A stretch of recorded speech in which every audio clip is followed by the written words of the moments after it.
మిత్రులారా, నేను మీ శ్రీనివాస్ చౌహాన్ అడ్వకేట్. మిత్రులారా, ఒక వ్యక్తికి ఇద్దరు భార్యలైతే ఇద్దరు భార్యల పిల్లలు వారసత్వంగా వచ్చిన ఆస్తిని సమానంగా బాగా పంపిణీ చేసుకున్న తర్వాత ఒక భార్య కుమారుడు వివాహం కాకముందే మరణించాడు అనుకోండి.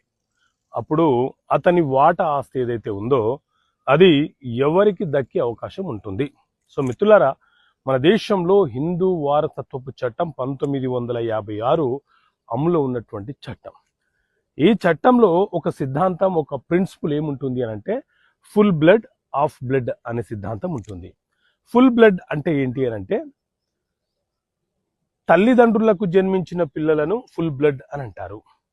అలాగే సవతి పిల్లలను మరియు మొదటి భార్య యొక్క పిల్లల యొక్క రిలేషన్షిప్ని ఆఫ్ బ్లడ్ అని అంటారు. అయితే మొదటి భార్య పిల్లలు రెండో భార్య పిల్లలు ఆస్తులను పంచుకున్న తర్వాత మొదటి భార్య పిల్లల్లో ఎవరైనా ఒకరు మ్యారేజ్ కాకుండా చనిపోతే అతని వాటా అతని తోబుట్టువుకు మాత్రమే దక్కుతుంది, కానీ రెండో భార్య పిల్లలకు దక్కడానికి అవకాశం ఉండదు.